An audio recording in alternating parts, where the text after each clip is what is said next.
Saludos a todos, en este vídeo vamos a ver cómo resolver un circuito de varias mallas que contiene tanto generadores de tensión como de corriente, mediante las leyes de Kirchhoff, utilizando el método de mallas o de corrientes cíclicas. Cuando hablamos de resolver un circuito, hablamos de calcular las corrientes por el circuito.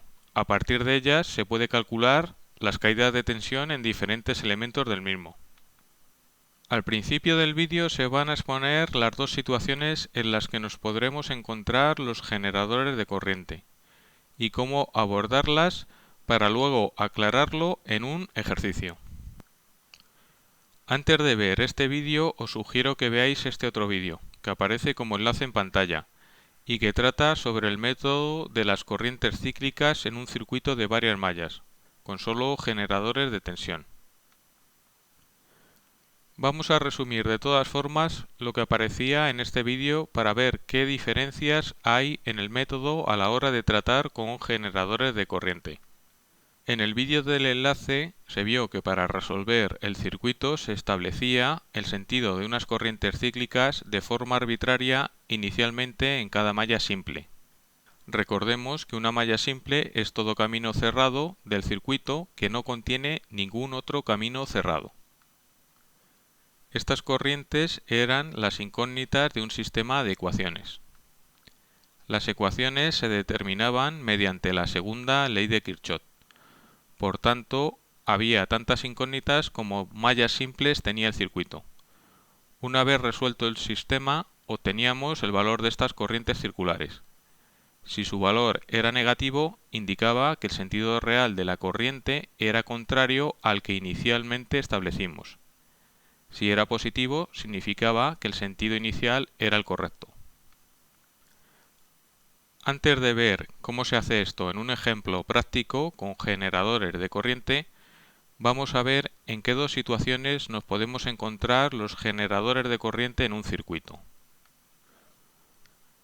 La primera situación en la que nos podemos encontrar un generador de corriente es aquella en la que el generador pertenece exclusivamente a una malla. Esto se da únicamente si el generador de corriente se encuentra en un ramal exterior, como veis. En esta situación, el valor y sentido de la corriente cíclica de esta malla estará fijada por este generador, independientemente si hay otros generadores de tensión en esta malla. Si establecemos la corriente cíclica contraria al generador, el valor de la corriente cíclica ha de ser negativo. El resto de las mallas sin generadores de corriente se analiza siguiendo la segunda ley de Kirchhoff, como veremos luego en el ejemplo. La segunda situación se da cuando el generador de corriente pertenece a dos mallas. En tal caso, una de las corrientes cíclicas de una de las dos mallas quedará fijada por el generador de corriente, mientras que la otra malla, a la que también pertenece el generador, no se podrá establecer una corriente cíclica, y habrá que establecer esta corriente cíclica en una malla compuesta o supermalla que contenga a la malla simple que no pudimos asignar corriente cíclica. Al resto de mallas simples sin generadores de corriente se les asigna corrientes cíclicas a las que se le aplicará la segunda ley de Kirchhoff, como veremos a continuación en el ejercicio. El hecho de no poder establecer la corriente cíclica en la malla que no fija su corriente el generador de corriente es debido a que en el análisis de la malla por la segunda ley de Kirchhoff necesitamos determinar la caída de tensión en cada elemento de la malla, y en un generador de corriente a priori no se conoce su caída de tensión. Esta supermalla, además de contener la malla simple que no pudimos asignar corriente cíclica, deberá ser tal que no se encuentre otro generador de corriente al recorrerla. Si se encuentra un generador de corriente en su camino, se deberá escoger otra supermalla, que contenga a la malla simple que no se pudo asignar corriente cíclica. Por ejemplo, en el siguiente esquema hay dos generadores de corriente, y ambos pertenecientes a dos mallas. Una de las mallas en común a ambos generadores para este caso concreto. Cada uno de estos generadores establece el valor de una de las mallas simples a las que pertenece, como se muestra. La malla común a ambos no se le puede asignar una corriente cíclica, ya que posee generadores de corriente y la corriente de estos generadores ha sido asignada a las mallas laterales.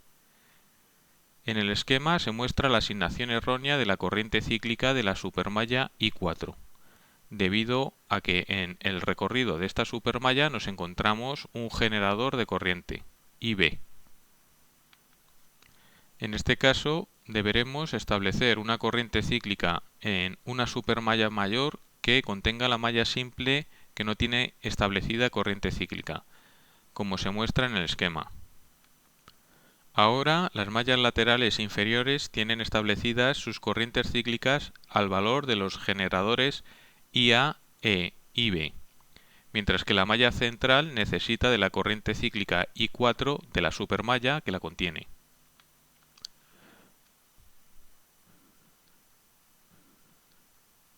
Para mostrar cómo se utiliza todo esto, vamos a ver el siguiente ejercicio. Nos presentan el siguiente circuito y nos piden determinar las corrientes por cada ramal del mismo. Primero nombramos las mallas como se muestra. Luego observamos dónde se encuentran los generadores de corriente. IA es un generador perteneciente a la malla 1 y a la malla 2. Una de las corrientes cíclicas de estas mallas quedará determinada por la corriente de este generador. Vamos a fijar la corriente cíclica de la malla 1, a la que llamaremos I1, al valor de IA, y establecemos su sentido al de las agujas del reloj. Como este sentido de I1 es contrario al sentido natural de IA, el valor de I1 será el de IA con valor negativo, es decir, menos 10 miliamperios. La ecuación de esta malla queda como I1 igual a menos 10. Hay que aclarar que el valor de los generadores de tensión está expresado en voltios y el de las resistencias en kiloohmios. Si operamos con estas cantidades, el resultado de las corrientes dará en miliamperios. Por ello, el valor de los generadores de corriente deberá estar expresado en miliamperios. Otra opción sería pasar las cantidades de resistencias de kiloohmios a ohmios y dejar el valor de los generadores de corriente en amperios. Volvemos al circuito. La malla 2 por el momento no se le puede asignar corriente cíclica, ya que posee al menos un generador de corriente y su valor se le ha asignado a la corriente cíclica I1. Otro generador de corriente es IB. Este generador pertenece a las mallas 2 y 3, por lo que a una de las corrientes cíclicas de estas mallas se le puede asignar el valor de IB. Vamos a asignar el valor de IB a la corriente cíclica de la malla 3, que llamaremos I2, y con sentido horario. Como este sentido es contrario al del generador IB, el valor de la corriente cíclica I2 será el valor negativo de IB, es decir, menos 20 miliamperios. Con ello ya tenemos la segunda ecuación. I2 es igual a menos 20. Esto deja definitivamente a la malla 2 sin corriente cíclica propia. Es necesario establecer una corriente cíclica en una supermalla que contenga la malla 2 y en su recorrido no se encuentre otro generador de corriente. Una posible supermalla que cumpla esto es la que engloba las mallas 1, 2 y 3. La corriente cíclica de esta supermalla la denominaremos I3 y su sentido se fija de forma arbitraria a horario. De momento no se establecerá la ecuación de esta corriente cíclica, hasta que no se hayan establecido el resto de corrientes cíclicas. Solo se puede determinar de forma instantánea aquellas corrientes cíclicas que estén fijadas por un generador de corriente, como les pasa a I1 e I2. Siguiendo analizando el circuito nos encontramos con la malla 4, que no posee ningún generador de corriente. Por tanto, fijamos una corriente cíclica en sentido arbitrario horario a la que denominaremos I4. Al igual que I3, su valor es por ahora desconocido. La malla 5 sucede lo mismo que la malla 4. No posee generadores de corriente. por lo que fijamos la corriente cíclica I5 en sentido arbitrario horario. Finalmente tenemos la malla 6, que posee un generador de corriente, IC. Como este generador de corriente solo pertenece a la malla 6, fija su corriente cíclica I6 al valor de IC. Como la corriente cíclica se le ha dado sentido arbitrario horario, que es contrario al sentido del generador IC, el valor de I6 es el valor negativo de IC, es decir, menos 6 miliamperios. La ecuación de esta malla es I6 es igual a menos 6. Ahora ya podemos establecer la ecuación de las corrientes cíclicas que desconocemos su valor, es decir, de I3, I4 e I5. Para ello utilizamos la segunda ley de Kirchhoff, que dice que la suma de generadores de tensión en una malla debe ser igual a la suma de caídas de tensión en las resistencias de esa malla. Esto es para corriente continua, que es el caso de este vídeo. Si se tratase de corriente alterna, hablaríamos de impedancias en vez de resistencias. En cada malla los generadores de tensión los tomaremos como positivos si la corriente cíclica que los atraviesa sale de su polo positivo, y los tomaremos como negativos en caso contrario. Las caídas en las resistencias las expresaremos como el valor de dichas resistencias multiplicadas por la suma algebraica de las corrientes que la atraviesen. Cuando haya más de una corriente que las atraviese, se tomarán como positivas aquellas corrientes que tengan el mismo sentido que la corriente cíclica de la malla que se esté tratando. Y por supuesto, la corriente de la malla que se esté tratando siempre se tomará como positiva. Esto que parece un poco enrevesado, veremos que no lo es tanto a medida que vayamos haciendo el ejercicio. Empezamos determinando la ecuación de la supermalla de la corriente cíclica I3. Esta malla solo posee un generador de tensión, V1, que lo tomaremos como negativo ya que la corriente cíclica I3 sale de su polo negativo. Entonces tenemos que menos 20 ha de ser igual a la caída de tensión en las resistencias de esta supermalla. Empezamos por R1. R1 solo es atravesada por I3, con lo que su caída de tensión será su valor de resistencia 100, expresada en kiloohmios, por I3. Siguiendo el recorrido de la supermalla de I3 nos encontramos con R2. Las corrientes que atraviesan esta resistencia son I3 e I1. Tomaremos I1 positiva ya que tiene el mismo sentido que I3, que es la corriente de la malla que estamos tratando. Entonces su caída de tensión será su valor 20 por la suma de I1 más I3. Siguiendo el recorrido de la supermalla nos encontramos R3, que es atravesada por I3, I2 e I4. I2 tiene el mismo sentido que I3, por lo que la tomaremos como positiva. En cambio, I4 tiene sentido contrario a I3, por lo que la tomaremos como negativa. Entonces su caída de tensión será 20 por, abro paréntesis, I3 más I2 menos I4, cierro paréntesis. Por último, en el recorrido de la supermalla nos encontramos con R6. R6 es atravesada por I3, I2 e I5. I2 tiene el mismo sentido que I3, por tanto es positiva. I5 tiene sentido contrario a I3, por tanto la tomaremos como negativa. La caída de tensión en R6 será 20 por, abro paréntesis, I3 más I2 menos I5. Operando sobre los paréntesis, reorganizando términos y dejando la tensión al lado derecho de la igualdad, esta ecuación queda como veis en pantalla. Pasamos ahora a analizar la malla de la corriente cíclica I4.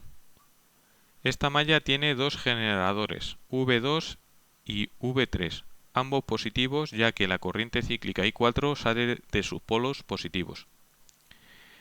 Tenemos que 12 más 8 ha de ser igual a la caída de tensión en las resistencias de esta malla. Comenzamos las caídas de tensión por R3. R3 es atravesada por I4, I2 e I3. I2 e I3 tienen sentido contrario a I4, por lo que las tomaremos como negativas. La caída de tensión en esta resistencia es 20 por, abro paréntesis, menos I2 menos I3 más I4, cierro paréntesis. R4 es atravesada solo por I4, por lo que su caída de tensión es 40 por I4. Finalmente, en esta malla, R5 es atravesada por I4 e I5, esta última con sentido contrario a I4. La caída de tensión en R5 es 100 por, abro paréntesis, I4 menos I5. Operando y reordenando la ecuación nos queda como veis en pantalla. Pasamos ahora al análisis de la malla de la corriente cíclica I5. Solo posee un generador que lo tomaremos como positivo, ya que la corriente cíclica I5 sale de su polo positivo. Tenemos por tanto que 20 ha de ser igual a la suma de las caídas de tensión en esta malla. Empezamos por R5. R5 es atravesada por I5 e I4, esta última con sentido contrario a I5.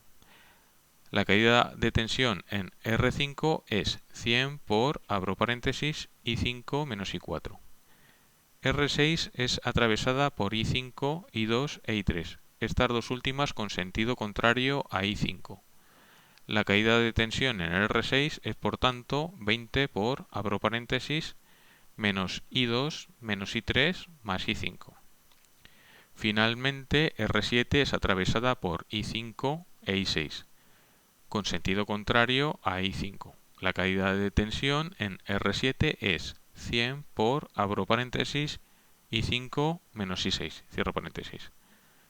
Reordenando la ecuación tenemos la que aparece en pantalla. Teniendo en cuenta estas tres ecuaciones de mallas más las de las corrientes cíclicas fijadas por los generadores de corriente, tenemos el siguiente sistema de ecuaciones. Ya que todos los coeficientes de las tres últimas ecuaciones son divisibles entre 20, dividiremos estas ecuaciones entre 20 para tener coeficientes más pequeños. Esto se puede hacer ya que si dividimos o multiplicamos cualquiera de las ecuaciones por un número, la ecuación resultante es equivalente a la original.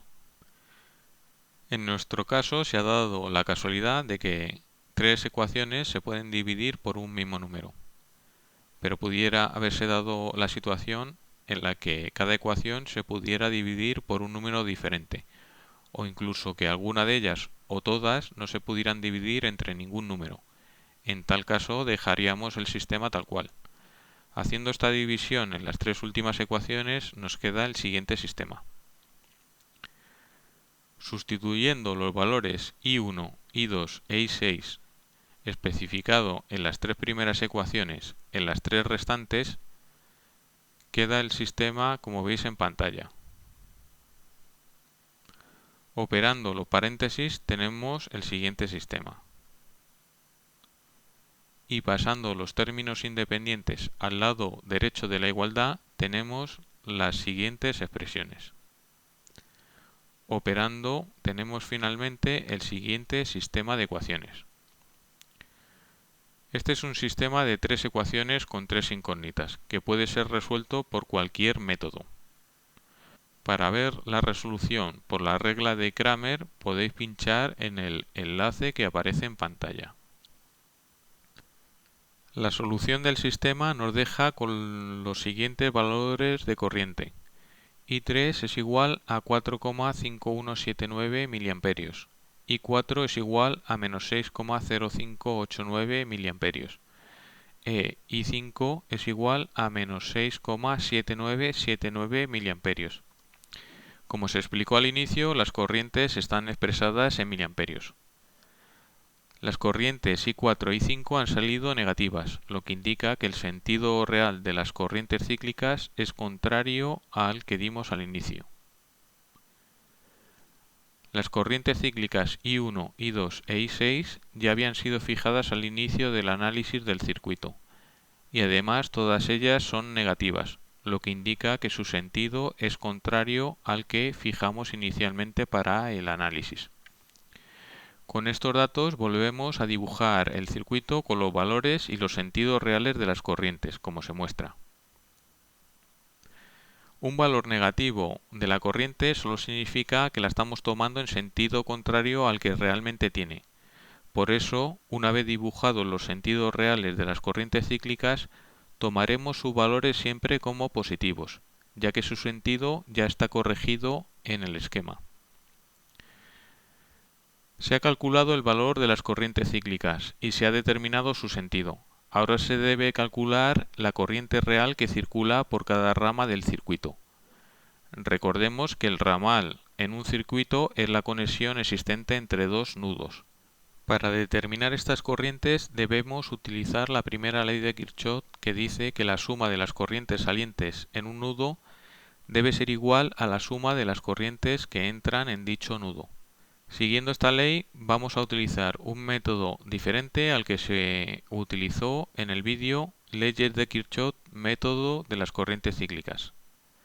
Para ello vamos a poner de forma arbitraria los sentidos de corrientes en cada ramal y calcularemos su valor como la suma algebraica de las corrientes cíclicas que pasan por ese ramal.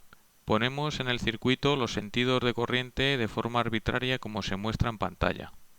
Las corrientes IA, IB e IC son las que aparecen en los ramales de los generadores de corriente, por lo que sus valores y sentidos están fijados por estos y por tanto conocidos. Es por ello que dibujamos las corrientes de estos ramales con sus sentidos reales. El resto de los sentidos de corriente de ramales los ponemos de forma aleatoria. Empezamos a analizar ID. Las corrientes cíclicas que atraviesan este ramal son I1 e I3 y tomamos I3 como positiva ya que coincide con el sentido de la corriente del ramal ID que pusimos de forma arbitraria. La corriente cíclica I1 la tomamos como negativa ya que va en sentido contrario a ID. Tenemos entonces que ID es igual a I3 menos I1, que es igual a 4,5179 menos 10, que es igual a menos 5,4821 miliamperios. Lo que significa que el sentido real de ID es el opuesto al que se fijó. Respecto a IE, la corriente cíclica que atraviesa ese ramal es solamente I3 y tiene sentido opuesto a IE, por lo que el valor de IE es igual a I3 con su mismo sentido, es decir, que el sentido de IE es el opuesto al tomado inicialmente y su valor es de 4,5179 miliamperios. El ramal sobre el que está IF es atravesado por las corrientes cíclicas I2, I3 e I4. I3 e I4 son tomadas positivas ya que tienen el mismo sentido que IF, mientras que I2 la tomamos como negativa. Tenemos que IF es igual a I3 más I4 menos I2, que es igual a 4,5179 más 6,0589 menos 20, que es igual a menos 9,4232 miliamperios. Lo que significa que el sentido real de IF es el opuesto al que arbitrariamente se dio. Por el ramal de IG circulan dos corrientes, I1 e I2. I1 va en sentido opuesto a IG e I2 en el mismo sentido. Por tanto, IG es igual a I2 menos I1, que es igual a 20 menos 10, que esto es igual a 10 miliamperios, lo que significa que el sentido de IG es el que inicialmente se dio.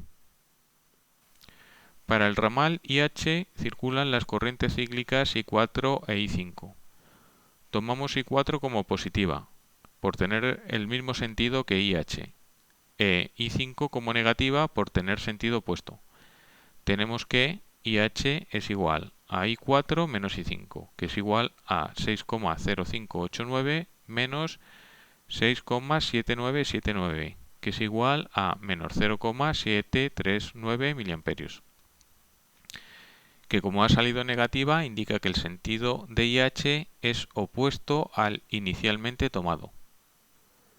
Por el ramal I circulan las corrientes cíclicas I2, I3 e I5, tomando como positivas I3 e I5 y como negativa I2, con lo que II es igual a I3 más I5 menos I2, que es igual a 4,5179 más 6,7979 menos 20, que es igual a menos 8,6842 miliamperios, lo que indica que II tiene sentido opuesto al supuesto inicialmente.